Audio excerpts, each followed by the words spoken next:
Muy buenas noches, nuevamente con las sesiones de Didacticam organizadas por el Instituto de Investigación y Capacitación Municipal y el auspicio de la Fundación Konrad Adenauer. Estamos hoy, 19 de noviembre, presentando esta nueva sesión con el tema el rol de los y las organizaciones políticas frente a la crisis. Y estamos con dos expertos, tanto en el tema de gobiernos locales como en el tema de organizaciones políticas. Nos van a acompañar en esta sesión, agradeciendo previamente a todos los que ya se están conectando en el Facebook Live. Vamos a estar con Álvaro Párez de la Barra, presidente de la Asociación de Municipalidades del Perú, y Percy Medina, jefe de la misión en el Perú de IDEA Internacional. Como ustedes sabrán, este tema es un tema clave para los gobiernos locales. Cuando hablamos de gobiernos locales hoy en día, estamos hablando de nuevos gobiernos locales que deben ir nuevos retos frente a la crisis, tanto económica, social, sanitaria, ¿no? Frente a esta crisis institucional política también que el país viene atravesando, ¿no? Y nuestros expertos harán dando seguramente sus opiniones, sus enfoques, para ver qué podemos hacer como gobiernos locales, como organizaciones políticas, para enfrentar esta crisis. Y como siempre queremos agradecer a todos los que se van conectando, como hemos dicho, desde Arequipa, Trujillo, Lambayeque, en fin, todas las regiones del país que en estos momentos se vienen conectando a la sesión de Didacticam. En primer lugar, vamos a tener y vamos a presentar para tocar este tema sobre el rol de los gobiernos locales y las organizaciones políticas frente a la crisis, a el señor Percy Medina. Percy Medina, como hemos dicho, es el jefe de la misión Perú de IDEA Internacional, es un abogado de la Pontificia Universidad Católica de Perú, es un experto en organizaciones políticas y procesos electorales, ha tenido mucha participación y mucha presencia en procesos electorales a nivel del mundo como observador, y nos va a presentar seguramente este enfoque sobre lo que son seguramente las organizaciones políticas y, por qué no, los gobiernos locales frente a esta crisis. Una crisis, como bien repetimos, es una crisis que tiene múltiples causas, múltiples orígenes, seguramente una dimensión social, económica, una dimensión política que vamos a conversar. Así que vamos ya a dejar hoy en sesión de didáctica Percy Medina, a quien le damos las buenas noches. Buenas noches. Muy buenas noches. Gracias por la invitación. Espero que sea una oportunidad para atender también las inquietudes y preguntas que tengan quienes nos escuchan. Marco el hecho de que estamos en un momento justamente de crisis especialmente complicada de la política y de la representación. Y voy a empezar mis palabras esta tarde trayendo a colación una encuesta del IEP, del que ha aparecido el día de ayer, que la verdad es que me ha impresionado. Hago la salvedad que esta encuesta se ha hecho en el corazón de la crisis de la semana pasada, entre el 12 y el 15 de noviembre, es decir, podría tener un poquito el impacto de esos días tan intensos, pero aún así me parece que trae cifras y cosas muy interesantes que podemos compartir. Y la primera pregunta que quisiera poner sobre la mesa es la que se refiere a ¿qué problema identifican las encuestadas y los encuestados como el problema principal del país? Tradicionalmente ha aparecido la pobreza, el desempleo, luego la corrupción apareció como un problema importante en varias de las encuestas y por primera vez he visto que en una encuesta, en la encuesta del día de ayer, el principal problema que identifican los y las encuestados y encuestadas es el de la política, el de la inestabilidad política y el de los políticos. Es decir, el principal problema sería la política, los políticos y la inestabilidad política. Caramba, 34%. Y el segundo problema es la economía, la falta de empleo y la pobreza, con 23%, 12 puntos menos. O sea, la gente está identificando que el problema principal es la política, con 34%, y el segundo, la economía, el empleo y la pobreza, con 23%. Y recién el tercero, la corrupción, con 21%, y la salud, con 12%, a pesar de que estamos en plena pandemia, ¿no? Reitero, esto puede tener el impacto de haber sido hecho en el corazón de la crisis, pero aún así es bien revelador. Y tiene que ver eso también con otros datos que hemos venido viendo recientemente sobre cómo la gente se siente representada o cómo la gente ve al mundo de los políticos. Y un elemento que me parece también clave es ver cómo hay un divorcio entre el aparato que debe representar a las personas y la gente misma. Es decir, el divorcio que hay entre quienes representan a la gente y lo que la gente piensa, quiere o desea. Y un ejemplo, nuevamente, en relación con la semana pasada, es que mientras más del 80% de las y los congresistas votaron a favor de la vacancia, la encuesta que nos muestran el día de ayer señala que el 91% de los encuestados desaprueba la vacancia, ¿no? Entonces, es exactamente lo opuesto. 80% del Congreso vota a favor de la vacancia y 91% de la gente está en contra de la vacancia. Entonces, quienes tienen que representar a las personas están en la orilla absolutamente opuesta. No estamos hablando de que hay una divergencia de 5 puntos, 10 puntos, no. Es como la antípoda, ¿no? Por completo. Y cuando se le pregunta a las personas qué tanto se siente representada, el primer actor político con capacidad de representación, o que es señalado como que la gente se siente representada en él, con mucho o bastante, es curiosamente Vizcarra, el vacado, el actor vacado es el que representaría más. Y el Congreso tiene solamente 3% de las personas dicen que se sienten mucho o bastante representados por el Congreso.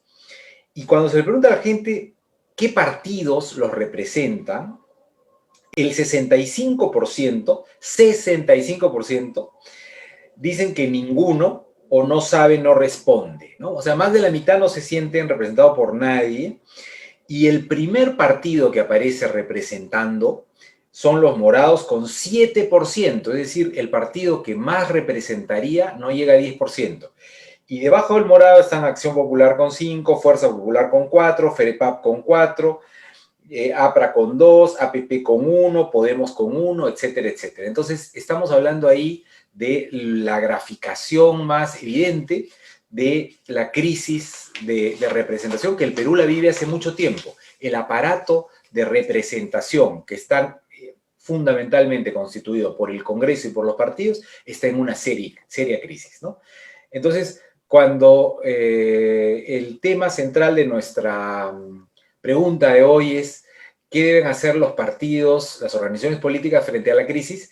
Tenemos que decir en primer lugar que el principal problema que tienen las organizaciones es que no están conectando con la gente y que la gente la siente absolutamente distantes de sus intereses y de lo que quisieran representar. Y hay una serie de otros instrumentos, no me voy a quedar en ello. A la gente se le pregunta por qué los congresistas han votado por la vacancia, y la gran mayoría piensa que por razones personales o intereses de grupo, en fin. Cuando se le pregunta a las personas que mencionen un líder político que los represente, el 60% dice que ninguno, o no sabe, no responde. Ninguno, concretamente 44%. Y no sabe, no responde 16%. Juntos, ambos porcentajes hacen 60%. O sea, 60% no menciona a un líder político. Y el líder político más mencionado es Vizcarra, con 12, ¿no? Luego viene Guzmán, el primer candidato mencionado como líder político que representa sería Guzmán con 4%. Es el que más tiene, 4%. De ahí sigue Keiko con 2, Antauro con 2, Forsyth con 2, Verónica con 1, Salvador del Solar con 1, Cecilia García con 1. O sea, es decir, ya, y de ahí viene el ascensor hacia el sótano. De nuevo, quizá hay una influencia muy particular por el momento que se hace la encuesta. Esta encuesta sería bueno repetirla, pero las cifras son bien duras. Entonces, primer elemento que quiero subrayar es los partidos están en crisis hace mucho tiempo, no de ahora, están en crisis hace mucho tiempo, pero ahora particularmente es muy evidente la magnitud de la crisis, el calado de la crisis, y por lo tanto lo que hay que hacer es, en primer lugar, recolocar, reempatar a las organizaciones políticas con las personas. En segundo lugar, mencionaré que estamos ya con un proceso electoral iniciado. Entonces uno dirá, bueno, en 5 meses vamos a tener elecciones y esas elecciones nos van a permitir renovar el elenco de personas que representan a la ciudadanía. O sea, el aparato de representación se renueva porque vamos a tener un nuevo Congreso, una nueva presidencia de la República. Entonces ahí empieza un nuevo capítulo de 5 años donde todo será paz y amor, porque ahí volveremos a recuperar la relación entre la gente y sus representantes. Sin embargo, se nos levantan un poco las cejas porque con el proceso ya convocado y considerando que hay elecciones internas de los partidos este mes, a fin de mes, ¿no? El 29 de noviembre, el último domingo de noviembre, tenemos elecciones en las que los partidos elegirán o delegados, que a su vez elegirán candidatos, o elegirán directamente a sus candidatos. Eso es una buena noticia, porque antes no se han hecho elecciones organizadas por la OMPE, esas son elecciones organizadas por la OMPE, fiscalizadas por el Jurado Nacional de Elecciones, con un padrón hecho por el RENIEC. Entonces, albricias, esa es una buena noticia, lo es. Sin embargo, la mala noticia es que, como en elecciones anteriores, la mayoría de estas elecciones no son propiamente elecciones, sino mecanismos formales para confirmar listas únicas. Una discusión que hubo cuando se estaban estableciendo en el Congreso las reglas para la elección del 2021 y concretamente las reglas para las elecciones internas, una gran discusión era si es que había que ir por elecciones internas en la modalidad que se conoce como un militante, un voto, es decir, con todos los afiliados y las afiliadas votando, o si había que permitir esa modalidad más la modalidad de delegados. Y mucha gente dijo, no, los delegados en realidad son una modalidad indirecta que permite que las cúpulas nombren a los candidatos y candidatas y no es una modalidad democrática. Esa discusión se zanjó, digamos, estableciendo, como lo ha establecido la ley, que los partidos pueden escoger cualquiera de las dos modalidades. Pero en verdad, yo creo que la discusión relevante no es tanto si la elección tiene que ser un afiliado a un voto o a través de delegados, sino cuánta competencia hay en esas listas.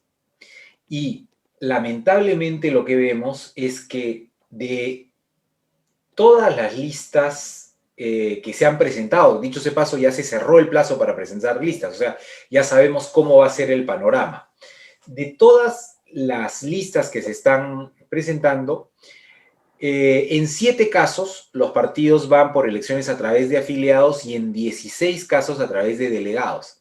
Eso no es tan importante. Lo más importante, me parece, el verdadero parteaguas, es que en 20 casos las organizaciones van con lista única y en 3 casos hay competencia. O sea, en esas elecciones internas, en 20 no hay competencia, hay lista única, y en solo 3 hay competencia. Los 3 partidos donde hay competencia son Acción Popular, el Partido Aprista Peruano y el Partido Morado. Entonces, bueno, ahí ya no hay elección interna, ¿no? Estamos hablando de una confirmación de un hecho consumado. Y en el caso de las listas del Congreso ocurre una cosa muy parecida, con una ligera variante. Van con lista única, 20 también, 20 ya van con lista única, no con una lista, con listas únicas en las 27 circunscripciones del país. Es decir, en el caso de esas 20 organizaciones ya sabemos quiénes son las y los candidatos.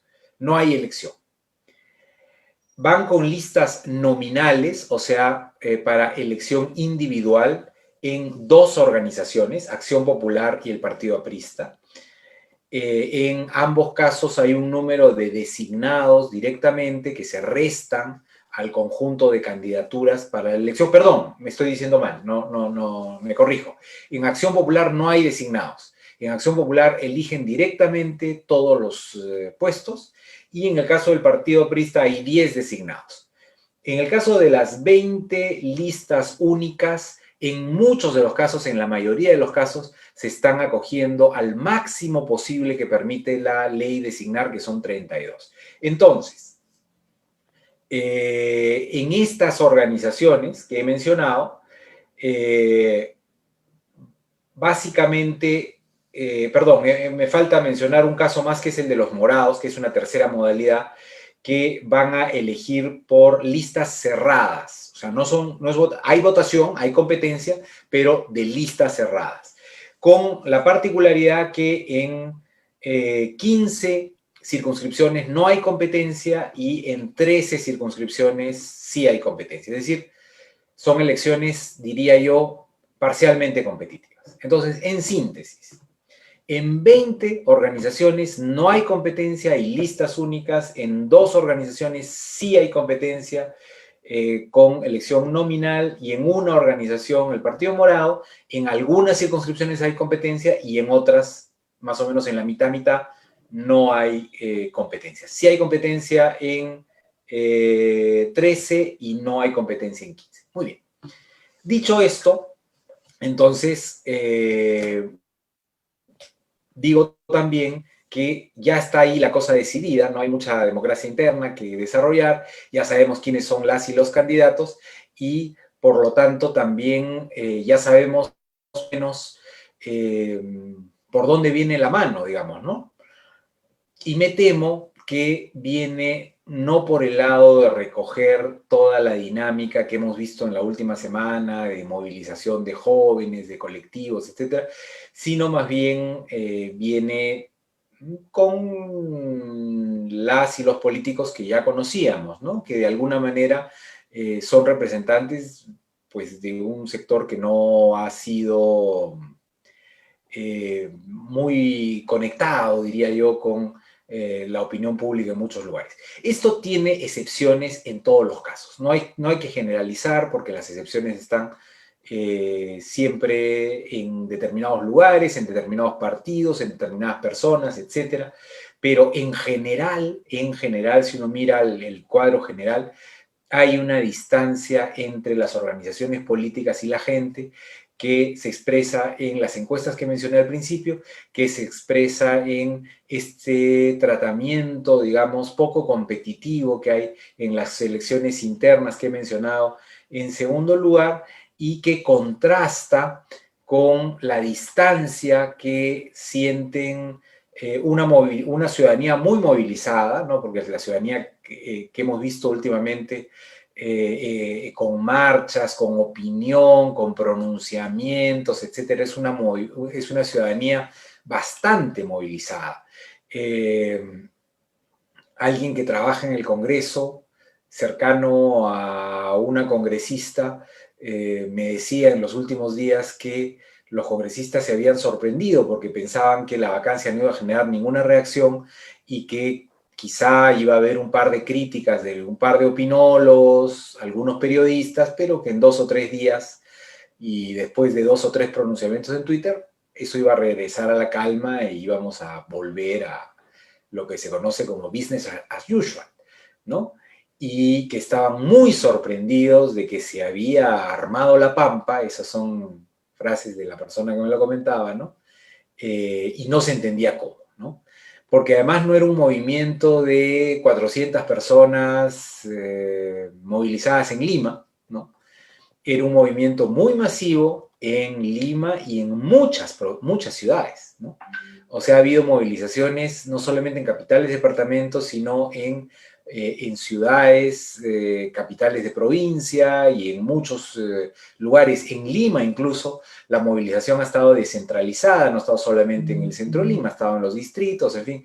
Entonces, es una ciudadanía que de pronto ha tenido opinión, participación y exigencia y que me da la impresión que no está conectada con el movimiento de los partidos políticos en esta coyuntura. Bueno, como ya ha sonado la campana, voy terminando y simplemente menciono rápidamente que el reto, me parece, para las elecciones del 2021, para los partidos, es conectar con estas nuevas sensibilidades, básicamente jóvenes. Los jóvenes se han movilizado con mucha fuerza en el último tiempo y hay que decirles algo, los partidos tienen que decirles algo, ¿no? Y el reto también para el público en general es tratar de incidir y plantear a quienes están corriendo, porque como dije, los candidatos y candidatas ya están elegidos en la práctica, porque en muchos casos hay listas únicas, pues también tratar de incidir y exigir, demandar en los mejores términos, pero plantear cosas que permitan a las candidatas y los candidatos recoger esas agendas y llevarlas a la escena pública. No estamos condenados a que haya una crisis de representación, pero si no hacemos nada, lo más probable es que la crisis se ahonde y que lo que nos queden sean mayores desencuentros de los que hemos visto recientemente. Gracias. Gracias, Percy. Grandes retos para las organizaciones políticas para que sean vistos más que una solución y no un problema prioritario en la política, en el contexto nacional, ¿no? Y creo que es un punto importante lo que ha señalado de cómo hoy es la política como un problema en una encuesta que si bien ha sido expresada en tiempos de pandemia, no deja de sorprender, ¿no? Y ese enfoque también de entender de que las organizaciones políticas tienen, a pesar de que pueden ser muy democráticas, están un poco también distanciadas de ciertas demandas que hoy día los jóvenes, por ejemplo, plantean, ¿no? Y nos parece muy importante y atinado el enfoque que nos has planteado. Bien, continuando con la sesión de Didacticam sobre el rol de los gobiernos locales y las organizaciones políticas en estos tiempos de crisis, estamos ya con el doctor Álvaro Paz de la Barra, presidente del AMPE, de la Asociación de Municipalidades del Perú, alcalde de la Municipalidad Distrital de La Molina, es un abogado también conocedor de estos temas y que obviamente seguramente nos dará toda la perspectiva ya desde su experiencia como gestor sobre lo que es la crisis, esta crisis política, económica, sanitaria. No dejemos, no perdamos esa perspectiva que estamos también en una crisis sanitaria todavía, ¿no? Y que hay un enfoque y un rol de los gobiernos locales que hoy tenemos que cumplir y seguramente desde su perspectiva nos planteará algunas perspectivas al respecto. Y le damos ya las buenas noches a don Álvaro Paz de la Barra y lo dejamos en el uso de la palabra. Buenas noches. Y gracias por esta oportunidad, Mirko, y bueno, que también a todos los asistentes y a los que se vienen sumando. Y en la misma línea de este pensamiento que Percy esboza respecto al diagnóstico actual de pues esta crisis política, social, económica, cultural, y en efecto, siguiendo lo que él ha dicho, y es un tema que también justo que lo he repetido en algunos medios, en la actual historia o en nuestra reciente historia, vida republicana, hay una antípoda, ¿no? Que es la política y es la ciudadanía, ¿no? Y eso, francamente, hay una desafección tremenda, que no viene desde ahora, sino viene desde antes, ¿no? Yo considero, y es un tema que lo vengo esbozando desde el año pasado, es más, ahorita estoy por terminar pues un libro, hacia una democracia deliberativa a raíz de lo que es mi gestión, básicamente como alcalde y también presidente del AMPE. Mira, el AMPE lo hemos remozado, que lo hemos repotenciado, que lo hemos refundado.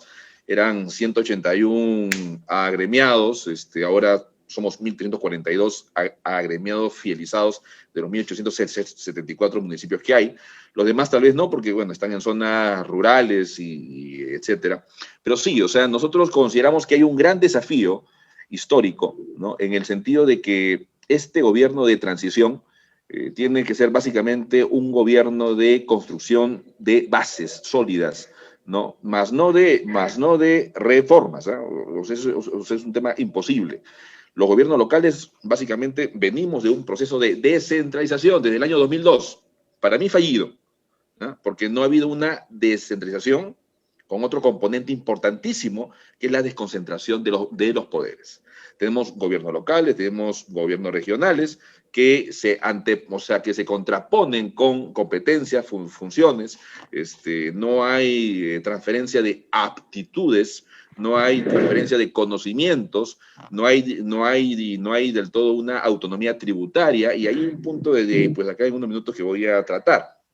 Pero básicamente se advierte que el tratamiento del sistema de los gobiernos locales en sí no es un sistema, sino son islas. O sea, somos 1.874 municipios provinciales, distritales en el país, 1.196 provinciales, 43 distritos en Lima y 4 o 5 distritos más, tal vez, que hayan pues en Lima. Hay una gestión territorial pésima que deviene de la propia Constitución, que deviene de la propia Ley Orgánica de Municipalidades, que merece una reforma estructural del Estado, ¿no?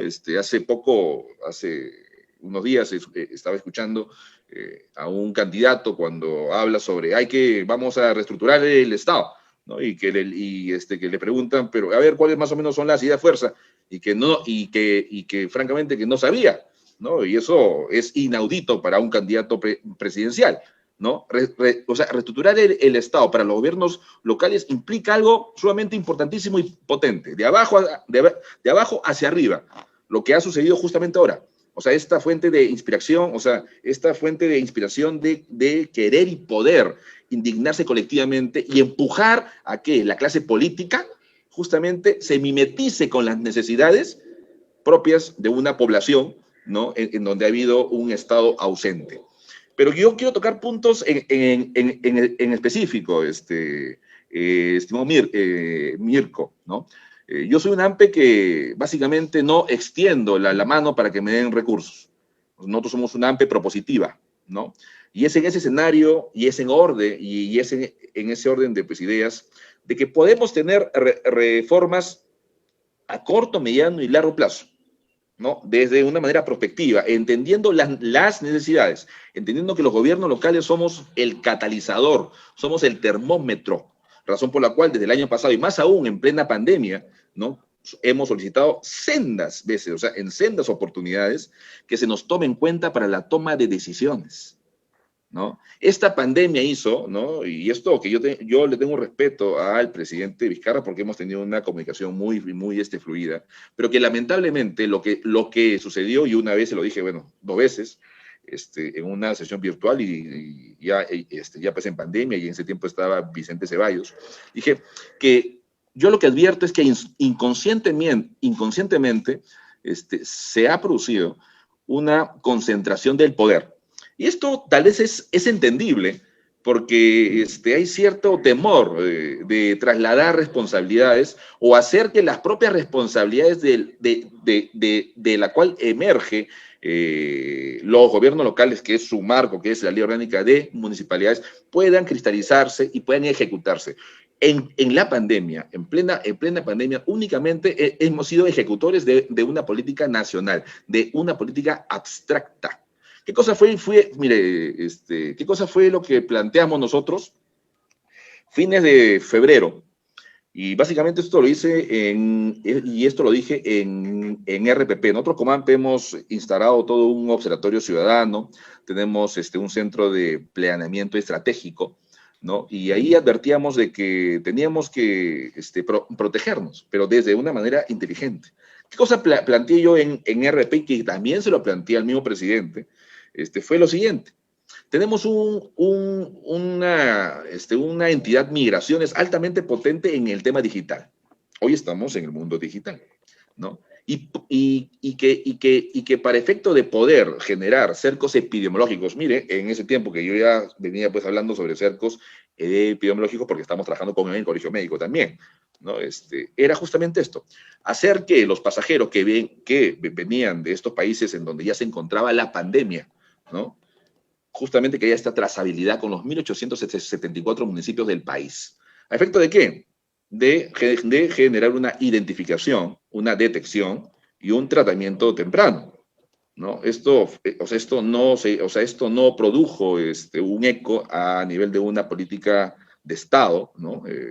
No hemos sido parte de la comisión de alto nivel de lucha contra el COVID, que está adscrita a nivel de la PCM, y repito, únicamente hemos sido ejecutores de políticas abstractas que no conocían la gestión territorial. Fuimos los primeros en decir de que los mercados iban a ser justamente focos de infección. ¿Y esto por qué? Pues miren, en Lima hace casi 50 años que no se construye un mercado municipal. Y lo han dejado a la potestad de los privados, de los comerciantes que se agrupan válidamente, pero para efecto de generar mayor rentabilidad, atomizan los espacios. Entonces no ha habido justamente ese diseño de ciudad compacta, segura, sostenible, de lo que se ha querido plantear. Y esto no es un tema de hace 15, 20 años, esto es un tema de hace 50 años, según lo que la AMPE le va a plantear a los más de 20, 25, 30 candidatos presidenciales, porque nosotros estamos viajando región por región para darle una agenda municipal y descentralizada a los próximos candidatos. Otro tema que es importantísimo, que podría ser una reforma rápida, pero no ahora, sino de cara al bicentenario. Autonomía tributaria, ¿no? O sea, muchos nosotros nos quejamos que no obtenemos recursos, y la gente también se queja, ¿no? Con justa razón, que lamentablemente no ejecutamos de manera eficiente y bien, ¿no? El recurso, ¿no? Pero también entendemos que no hay recursos. ¿Qué pasa, no? Si vamos en la perspectiva de que haya autonomía tributaria respecto al impuesto al rodaje? Esto es un tema que lo vengo hablando desde febrero del año pasado. Y es muy interesante. Desde el año 1984, el presidente Belaúnde creó el impuesto al rodaje, que era básicamente, que tenía como objetivo, finalidad, gravar el uso de las vías o el uso de las pistas que tú le dabas. Hoy ya se ha ido modernizando, transformando, es parte de la ley de tributación y es parte de un componente del Foncomún. Son 8 puntos del impuesto selectivo al consumo que cada uno de nosotros paga todos los días para consumir o comprar gasolina. ¿Para qué? Bueno, ¿por qué? Porque estamos usando las pistas. ¿De quién? Las pistas de un distrito, las pistas de una provincia, las pistas de una región. Pero si hubiera autonomía tributaria respecto a la recaudación directa del impuesto al rodaje, entonces podríamos nosotros tener esa capacidad o tener mejores recursos para poder acortar las brechas en cuanto a infraestructura vial, o poder también usar cierto porcentaje para lo que hoy se pone como una símbolo o una bandera de cara al bicentenario: ciencia, tecnología e innovación. Nosotros, como gobiernos locales, tenemos un rol importantísimo, ¿no? Que es el desarrollo socioeconómico, pero que lamentablemente casi ningún gobierno local lo hace. En mi experiencia, por ejemplo, estamos usando el mundo digital, y a fines de este mes estamos dotando, ¿no?, de un aplicativo móvil, Mall e-commerce, ¿no? Yo veo que un distrito tiene que ser un mercado digital, ¿no? Y hay que entenderlo así, y está funcionando. Pero además también vamos a incorporar lo que es el Mall-y-Go. Si hay un gran vacío en cuanto al servicio delivery municipal, ¿no? En cuanto al servicio delivery, Rappi, Globo, etcétera, y que no genera confiabilidad, seguridad, porque hay un vacío normativo. Entonces nosotros como gobiernos locales no estamos impedidos, pero tampoco estamos habilitados tal vez, porque no hay una ley, pero estamos poniendo un aplicativo, Mall-y-Go. Son los propios vecinos que van a gestionar el traslado de productos de sus propios emprendedores. ¿no? Sobre la base de este también aplicativo Mall E-Commerce, o sea, la promoción del desarrollo socioeconómico en una Lima, ¿no? Atomizada, en una Lima que son islas, se requiere que cada distrito sea un polo de desarrollo. Por eso que se requiere que de una vez por todas Lima tenga ya el gran plan urbano metropolitano para hacer una Lima compacta, pero entendiendo las idiosincrasias de las otras Limas. Ojo, si este es un tema que yo siempre se lo digo a Jorge Muñoz, y o sea que se lo digo y él a veces piensa que es por crítica. La Lima hay que entenderla, pero la Lima también hay que sufrirla, pero que también la Lima hay que recorrerla. Lima es un gran proceso o un gran fenómeno, proceso de migración. Lima Este, Lima Sur, Lima Norte, Lima Balnearios, Lima Centro, que es la Lima mesocrática, que tal vez tengamos la misma mentalidad, idiosincrasia, pero si tú entiendes Lima, puedes transformar muchas cosas. En plena pandemia, sobre un 82% creció los colectiveros. Tal cual, pudiendo haber hecho cosas más interesantes. O yo me opuse y me voy a seguir oponiendo a este traslado, ¿no? Para mí absurdo, de los comerciantes ambulantes de La Parada hacia Tierra Prometida. Cuando hablo yo con Jorge Muñoz y cuando hablo yo con el exministro de la producción, le dije, muéstrenme ustedes si han hecho un estudio de mercado en cuanto al abastecimiento en Lima. Y no tenían ni uno. Claro, tenían fecha límite para entregar la línea 2. Pero fíjese, hay 1.800 comerciantes que no quieren ir a Tierra Prometida porque saben que no va a ir, porque en el mundo moderno, mercados minoristas no funcionan. Entonces, ¿qué hacer? ¿Qué cosa está haciendo la AMPE, por ejemplo? Estamos capturando, positivamente hablando, la última generación, porque hemos hecho un estudio que hay 3 generaciones que venden papas. El abuelito vendía papas, el papá vende papas, y ahora el hijo, que tiene 15 años, vende papas. ¿Por qué? Por falta de oportunidades. O sea, no somos un Estado que genere oportunidades, ¿no? Entonces, capturemos la última generación. Y eso es lo que estamos haciendo como un plan piloto, para que esa generación tenga oportunidades, para que Lima pueda ser justamente este ente posibilitador de poder construir, ¿no? Una habitabilidad segura, una habitabilidad con oportunidades sin diferencias ni dificultades. Y esto es un gran reto. Esto no es solamente de trasladar, reubicar, etcétera, porque vamos a seguir. En esta pandemia hemos redescubierto que hay pobreza, hemos redescubierto que hay comercio ambulatorio. Lo hemos redescubierto, pero no hemos hecho absolutamente nada. Y yo me pongo dentro también de esos zapatos. Yo creo que sí hemos hecho mucho acá. Somos el distrito con la mayor recaudación en todo el Perú. Recaudamos más que el año pasado, porque justamente tenemos una base científica. Un distrito, una gestión municipal tiene que tener base científica, ¿no? Y es por eso que acá tenemos nuestro plan Domo, que es un modelo de habitabilidad social, que cuando esperemos y seguimos bien y vayamos a Lima, podamos plasmarlo a nivel de las 5 Limas. Son cosas tan pequeñitas a veces, tan a veces imperceptibles, que tú transformas la vida. Y al ciudadano, que yo siempre le digo, porque recorremos las calles, a mis colegas le digo que la política es una acción transformadora. Y como acción transformadora, su fuente de inspiración es la educación, ¿no?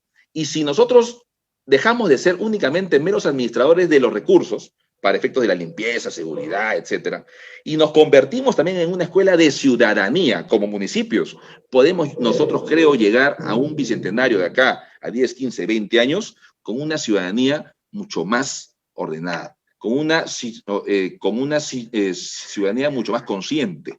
Hoy, la semana pasada que hemos estado marchando, y yo como un ciudadano más, ¿no? Nos hemos dado cuenta justamente de esa gran indignación, pero también cuando yo he ido consultando a diversos jóvenes, ¿no? Que es esta generación del Bicentenario, no la tenían muy clara. Unos querían A, otros querían B, otros querían C, pero en síntesis todos queríamos un cambio.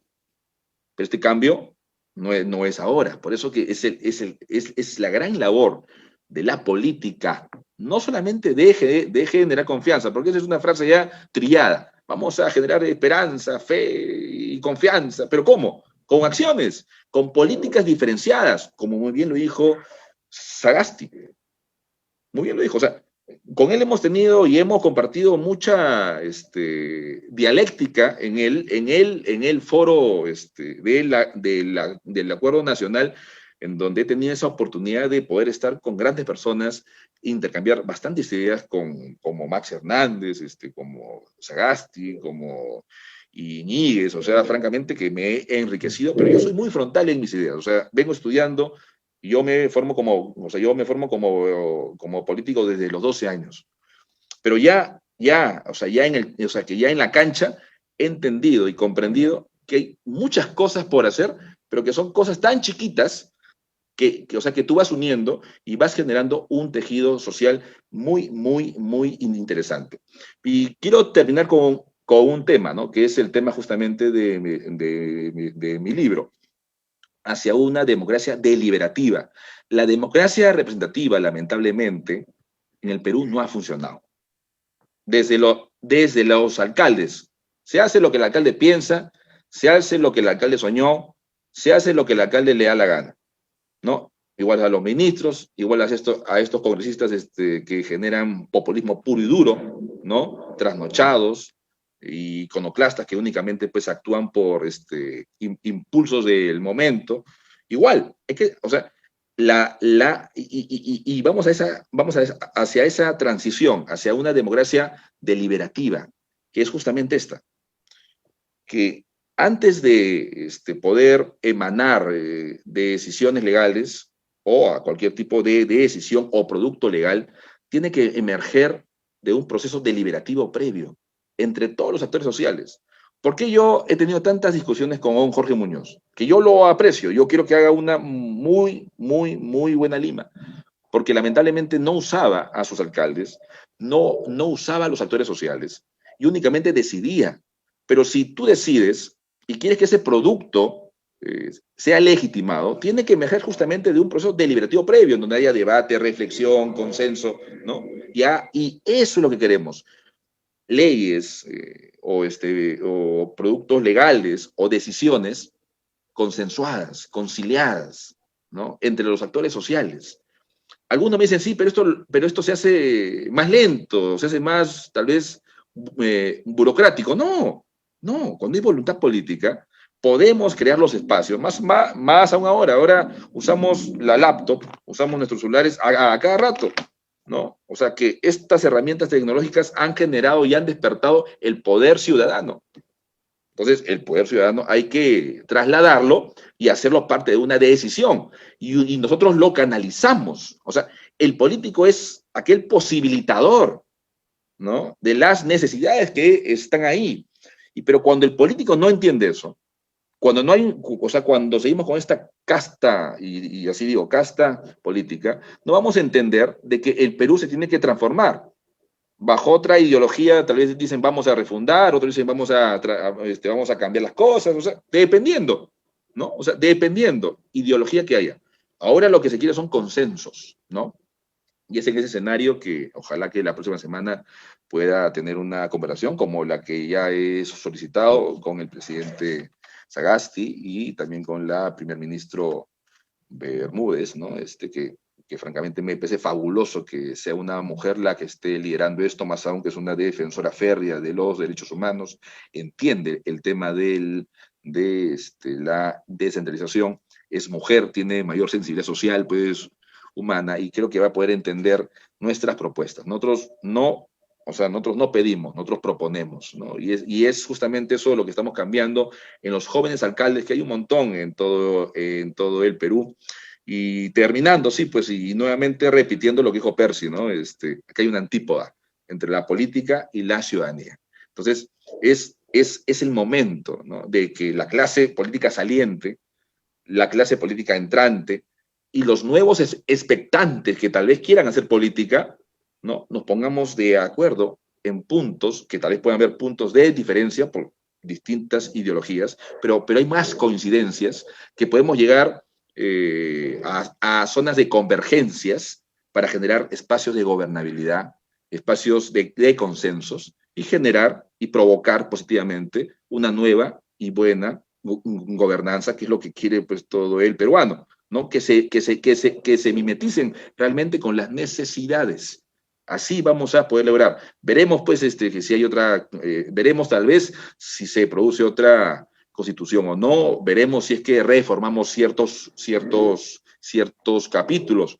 Y eso ya será un análisis muy prolijo para el próximo gobierno. Pero hoy por hoy, de decir que la AMP está muy decidida a ser parte de ese cambio, ¿no? Pero además también aprovechar este espacio para alzar mi voz de protesta contra la sinvergüencería de 4 miembros del Tribunal Constitucional que han actuado a espaldas de la población, que han actuado a espaldas de la institucionalidad, que han actuado de manera cobarde, usando tecnicismos, ¿no? Formalismos, para no definir de una vez por todas o dotar de contenido, ¿no? A una figura, o básicamente a la figura de la vacancia, tan nociva por su apertura conceptual, que esto debió definirse ahora. Así que hemos alzado nuestra voz de protesta y seguiremos siempre siendo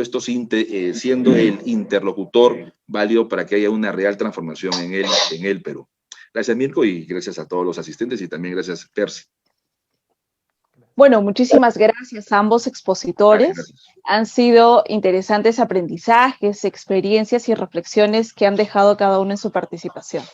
Bueno, hemos llegado a la sección de preguntas y respuestas. En ese sentido, quisiera invitar a todas las personas que están conectadas a este en vivo a que puedan formular sus preguntas. La dinámica es la siguiente. Cada uno de ustedes se les va a formular 3 preguntas y van a tener entre 1,5 minutos a 2 minutos para que respondan. En ese sentido, manteniendo la participación del señor Álvaro Paz de la Barra, le vamos a invitar a que pueda responder las 3 preguntas que nos han hecho llegar. Y bueno, a ver, vamos con la primera pregunta y nos dicen, ¿qué lecciones y aprendizajes ha dejado la pandemia para los gobiernos locales? Mira, primero decir que eso es una pena porque mi padre murió en plena pandemia, pero la gran lección, ¿no? Que es la que venimos ahorita recorriendo región por región, es de que nos hemos reinventado, pero sobre todo redefinido.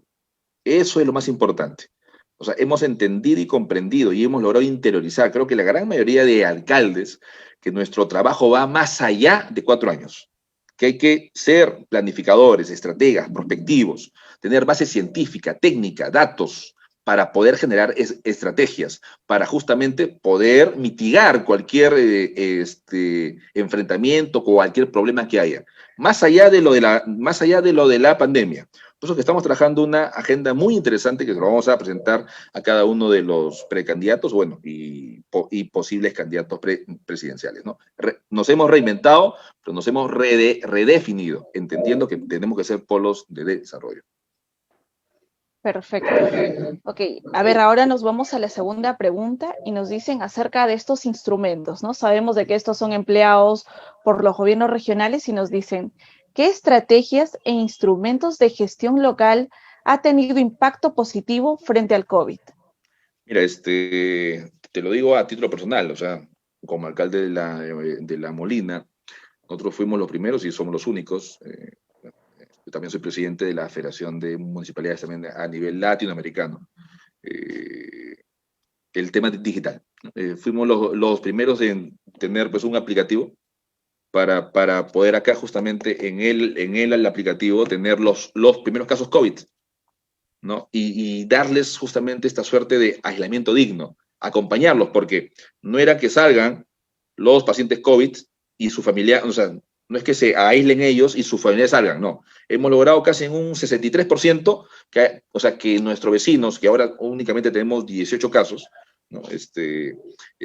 Hagan un aislamiento digno. Pero básicamente hemos usado el tema digital, mucho. O sea, la herramienta que más nos ayudó fue el tema digital. También el tema de rastreo de casos COVID. Y esto lo hemos hecho casi al margen de la ley, porque nunca nos quisieron compartir información. Ojo, nunca nos compartieron información. Nunca nos dieron los nombres, nunca nos dieron las direcciones, Nosotros hemos tenido que tener acá en La Molina escuadrones de búsqueda, ya sea digital como personal, y tener acá en la base de datos. ¿Por qué? Porque lo que pasaba, y me tomo 20 segundos, los primeros contagiados, las primeras muertes en el Perú fueron trabajadores y familiares municipales. ¿Por qué? Porque nos expusieron justamente al recojo de residuos sólidos provenientes de casas biocontaminados, que hasta ahora el MINAN no hace nada, lo hemos hecho nosotros. Pero con el tema digital hemos logrado justamente aislar a ciertos domicilios, ¿no? Y hacer un tratamiento diferenciado, y así en otras cosas más. Interesantes acciones que ustedes han realizado. Bueno, a ver, vamos con la tercera pregunta y nos dicen, ¿qué rol ha venido cumpliendo el AMPE para fortalecer la gestión de los gobiernos locales y poder enfrentar mejor la pandemia? Mira, nosotros fuimos duramente golpeados por una decisión unilateral del ex gobierno, o sea, el gobierno de Vizcarra, que fue el tema de famoso tema de las canastas, que era una competencia exclusiva y excluyente del Ministerio de Desarrollo e Inclusión Social e INDECI. No obstante, nos dieron esa competencia y nos trajo muchos problemas, porque no hay un padrón actualizado. Si están sufriendo con los bonos, más aún sufrimos nosotros los gobiernos locales. 681 alcaldes están siendo investigados por este tema. Entonces, teníamos que reivindicarnos ante la población, generar confianza. ¿Qué hicimos? La planta de oxígeno móvil, ¿no? Y hemos beneficiado. Y esto yo quise, así, o sea, ¿no? Yo quise que esto sea replicado por el gobierno, tal vez por celos, envidia, ¿no? Pero no. Y hemos recorrido todos los distritos, Lima, provincias, otras provincias, venimos recorriendo, y lo que hicimos que fue una cruzada solidaria, empresarios de todo tipo, chicos, medianos, grandes, ¿no? Se juntaron y hemos podido dar, o estamos dando, oxígeno gratis. Ya hemos llenado más de 320,000 balones, entendiendo que el 95% de casos COVID era a nivel domiciliario. Y también, además, ¿qué cosa hicimos? Pusimos los hospitales AMPE itinerantes, móviles, ¿no? Entonces, son buenas prácticas que yo considero que el actual gobierno, tal vez ante una segunda ola, podría replicarlo, ¿no? Y bueno, eso es lo que podemos decir. Bueno, ahorita estamos con el AMPE nutritivo ya hace meses, estamos apoyando a las ollas comunes, trabajando de la mano con el gobierno de Israel y Taiwán, porque han visto que estamos generando buenas prácticas, y vamos a seguir haciendo, o vamos a seguir desarrollando acciones en donde tal vez el Ejecutivo no va, ¿no? Estamos para apoyarnos, somos un Estado unitario y solidario entre las autoridades. Muchísimas gracias, estimado alcalde. Bueno, otra vez ratificamos, ¿no?, de que para todos los alcaldes, regidores, consejeros que están también conectados a este en vivo, están logrando resolver estas dudas, porque sabemos de que el gobierno local también ha jugado un papel clave y determinante en esta lucha contra la pandemia. Muchísimas gracias. Bueno, ahora continuando vamos a Yo ya me hacerle las retiro porque preguntas. ahorita tengo una reunión con congresistas, estamos viendo el tema del presupuesto a nivel nacional, así que gracias, Mirko, gracias, Karen, gracias, Percy. Bueno, siempre yo te sigo ahí cuando tienes tus intervenciones en medio, así que gracias. Muchísimas gracias. Muchísimas gracias, estimado alcalde. Entendemos su apretada agenda, pero muchas gracias por participar de este interesante foro. Muchas gracias. Otra oportunidad. Gracias. Bueno, Percy, a ver, vamos a plantearte las tres preguntas. Y bueno, a modo de conclusión nos llega una primera pregunta y nos dice, ¿no?, si bien hemos hablado ya acerca de esta crisis política y cómo pues esto se ha denotado con respecto a la opinión que existe en este ciudadano de pie de los partidos políticos, nos dicen, ¿qué recomendación daría usted para tomar o para retomar esa confianza y credibilidad con la ciudadanía? Percy, ¿tiene el micro desactivado? Sí. Es un tema complejo, porque no se trata de hacer una sola cosa, ¿no? Casi que los partidos tienen que reinventarse para conectarse con la ciudadanía en un tiempo distinto de la política. La política ha cambiado y los retos, por lo tanto, de las organizaciones políticas no son los mismos que habían en el siglo XX. Y muchas veces la manera de relacionarse que tienen los políticos hoy en todo el mundo, no es un asunto del Perú, en todo el mundo, con la ciudadanía, todavía es el reflejo de cómo era la política en el siglo XX, ¿no? Hoy día hay mucha más información, hay redes sociales, hay el impacto de la tecnología, en fin, y entonces no es el mismo tipo de ciudadano-ciudadana que el que existía hace 30 años, ¿no? Y eso a veces no se entiende. Entonces los partidos tienen que reinventarse, reconectarse, saber que tienen que responder más rápidamente, saber que tienen que medir el clima y medir el ánimo ciudadano con más frecuencia, porque la gente también, al estar más atenta, tener más información, etcétera, cambia de opinión más rápidamente, está más informada, los estados de ánimo ciudadano se van moviendo, y si los políticos no saben reaccionar a eso inmediatamente, pues se quedan atrás, ¿no? Hoy es mucho más fácil quedar desfasado que lo que era pues en 1980 o 1990, con un ritmo de la política diferente. Entonces, simplemente señalaría que hay que atender a muchas cosas. Una de ellas, quizá la más importante, es la comunicación, pero otras tienen que ver con el compromiso, la presencia, el saber interpretar, escuchar, que de alguna manera también tiene que ver con comunicación, ¿no? La comunicación es de doble vía, no es solamente en un sentido, sino es escuchar para responder, en fin. Y el también atender más eficientemente las necesidades de la gente. Es lo que se conoce muchas veces como el delivery, o sea, la capacidad de ofrecer resultados. No se trata solamente de representar en cuanto a discursos, sino también desde la función pública, sobre todo, ofrecer resultados a la gente. Sin eso, no se fortalece el vínculo representativo y la gente rápidamente busca otro actor que te represente mejor. Perfecto. Bueno, a ver, ahora vamos con una segunda pregunta y nos hablan de otro actor muy importante, que han sido los jóvenes en todo este contexto de la crisis política. Y hablamos ahora de una generación del Bicentenario.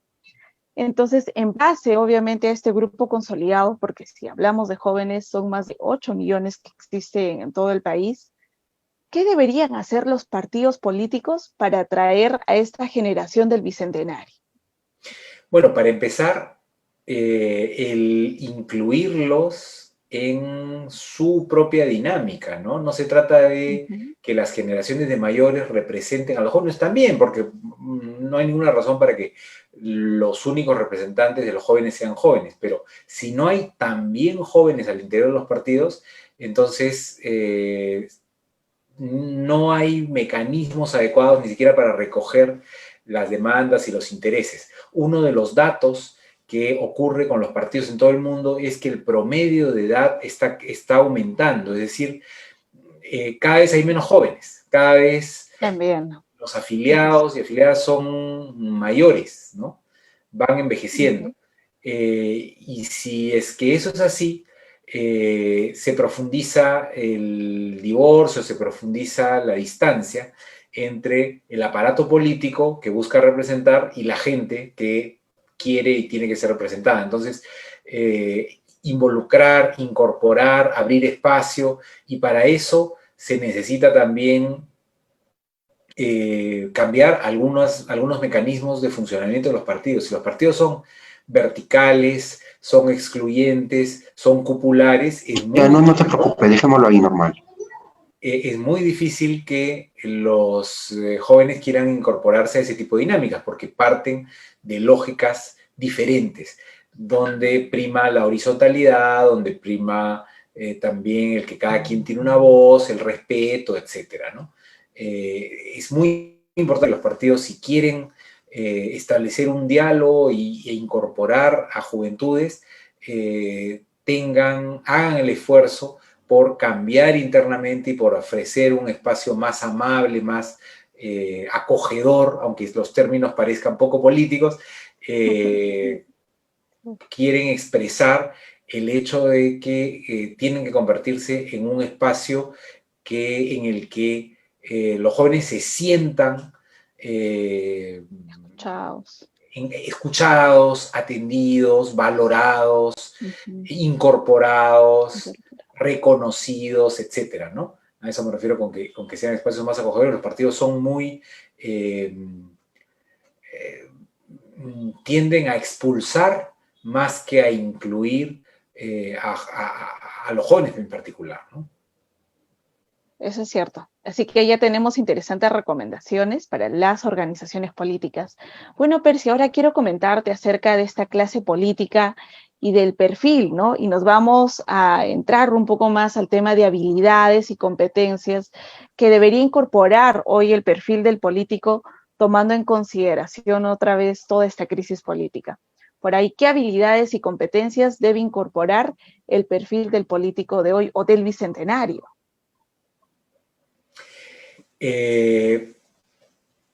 Quizá en relación, en vinculación con lo que venía diciendo, ¿no? Un político, ¿cuál era el perfil? A ver, empecemos, digamos, pensando en los perfiles a los Ahí que es estamos necesario. acostumbrados. ¿Qué se pensaba en el siglo XX que tenía que tener un político? Tenía que ser un buen orador, tenía que ser una persona que conociera de leyes, que conociera del Estado, que hablara de ideología, de grandes ideas, de sueños, visión. Esa era un poco la idea del político y del político de antaño. Y además, cuando digo político en género masculino, estoy hablando con corrección, porque esa era la idea. Era un hombre de mediana edad o un poco mayor, que habla bonito, que usa frases grandilocuentes y que habla del futuro y del compromiso y de la movilización y etcétera, ¿no? Incluso el tono del discurso era un tono, pues, muy propio de los discursos de la época. Hoy día el paradigma es algo absolutamente distinto, es mucho más dinámico, quizá más joven, más informal, más operativo, con mayor capacidad de resolver cosas, más empático también, ¿no? No es tan importante que hable bien o que dé discursos, porque hoy día la política no se centra en discursos. Hoy día la política se mueve en otros espacios, ¿no? Las redes, etcétera, ¿no? Y ese ha sido un cambio gradual, ¿no? Algunos lo encontraron, muchos candidatos y candidatas en varios países del mundo han ganado elecciones bailando o haciendo, qué sé yo, más que dando discursos, ¿no? Eso ha sido parte de la transición. Y hoy día, con las redes sociales, quizá espacios como el Twitter, pero también TikTok y varias otras plataformas, en fin, son los escenarios en los que se mueve buena parte de la política. Entonces, se necesitan probablemente políticos muy polivalentes, que se mueven en varios escenarios, que al mismo tiempo son sólidos como técnicos, como conocedores de los temas, que son eficaces, que responden, que son capaces de hacer el delivery, pero al mismo tiempo que son empáticos, sinceros, se emocionan, tienen vocación, en fin, por ahí diría yo que tiene el perfil. La gente creo que anda buscando seres humanos y no personajes acartonados que hablan de manera engolada, ¿no? Qué bonita frase con la que cierras, Percy, ¿no? Efectivamente necesitamos esa clase de políticos que sean como que más humanos, ¿no? Que sientan, que estén conectados con este poblador de pie. Bueno, de esta forma hemos concluido las 6 preguntas. Muchísimas gracias a nuestros expositores. Realmente ha sido una jornada muy interesante. Otra vez ratificando muchos aprendizajes que nos llevamos y reflexiones producto de todo este contexto que se ha generado a lo largo de estos últimos meses. Bueno, ahora quiero ceder el minuto, en este caso, Percy, para que puedas despedirte, para posteriormente pasar a las palabras finales a cargo de nuestro director ejecutivo. Pero otra vez, Percy, tienes un minuto para estas palabras. Muchas gracias. Simplemente agradezco la invitación. Ha sido un espacio muy interesante. Espero que estas reflexiones ayuden a pensar un poquito más en los retos que tenemos por delante y subrayo el hecho de que estamos ya en medio de un proceso electoral, tenemos elecciones en pocos meses y que es responsabilidad de todos los actores el garantizar que la representación que surja de esas elecciones sea una representación en sintonía, en diálogo con las personas, ¿no? Que sea una representación que fortalezca la democracia en tanto le dé voz, le dé canales a la gente y que no sea una representación distanciada, divorciada de una sociedad diversa y muy demandante y muy exigente que es hoy día la sociedad peruana. Esperamos que las y los jóvenes que han estado movilizados por las causas democráticas en los últimos días encuentren también espacio en el proceso electoral para decir sus cosas, para exigir y que el voto responda un poco a esas demandas del país y que tengamos autoridades más cercanas y más legítimas en el futuro próximo, a partir del 28 de julio del próximo año. Gracias. Muchísimas gracias otra vez, Percy. Ahora sí, vamos a dar pase correspondiente al director ejecutivo de INICAM. Nos referimos al doctor José Tello para las palabras finales y de cierre de este evento. Tiene la palabra. José, ¿tienes el micro desactivado? ¿Estás en mute? Perfecto. Correcto. Ya está, ya. Bueno, ante todo agradecer a nuestros participantes, no tanto el alcalde Álvaro Paz de la Barra como también a Percy Medina, gran amigo y internacional, y también a todas las personas que nos están siguiendo hoy en día en la plataforma, también a todo el equipo. Creo que es una jornada de sesiones didácticas bastante interesante, ha tenido bastante acogida y bastante también seguimiento de lo que se ha estado diciendo, que yo creo que nos lleva, luego de quizás los 10 días más complicados de la historia del Perú, a una situación de verdad de reflexión de un poco lo que queremos con el Perú del Bicentenario.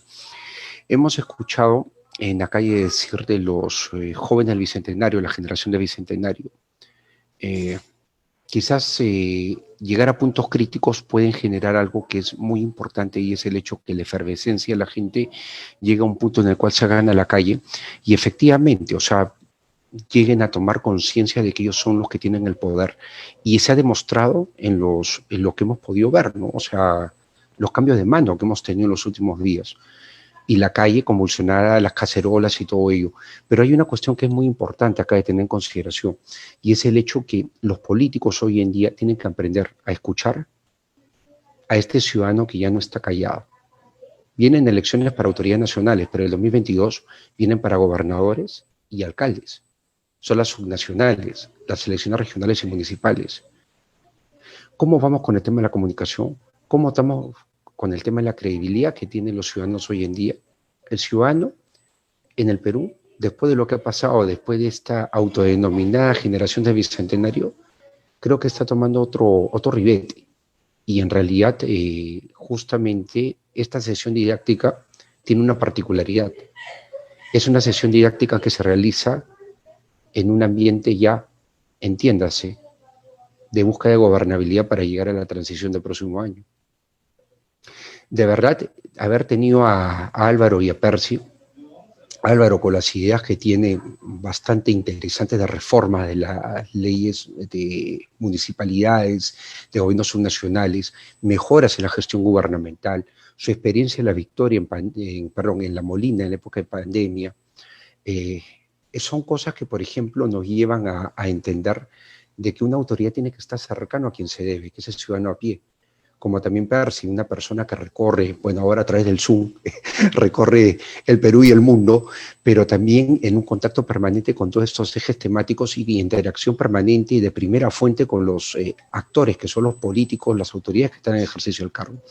Entonces, el escuchar hoy en día, escucharlos a ellos y escuchar también, o habiendo escuchado hace poco a la calle, y también a una sociedad que está más activa en política, yo creo que nos tiene que llevar a esa generación de masa crítica que verdaderamente logró el cambio sustancial a partir del Bicentenario. ¿Y qué a partir del Bicentenario? A partir de ahora.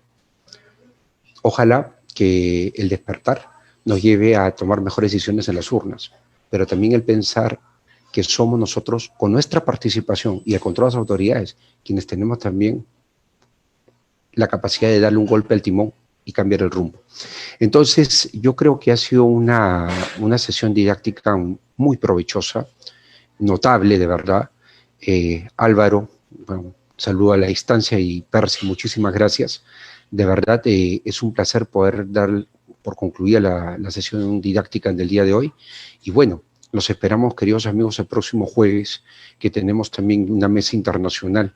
Nos acompañan autoridades de otros países, de otras latitudes, que van a darnos pues su experiencia en medio de esta crisis, de esta pandemia que hemos y que seguimos todavía viviendo en nuestra Latinoamérica, que es, digamos, la casa grande. Muchas gracias, que tengan muy buenas noches.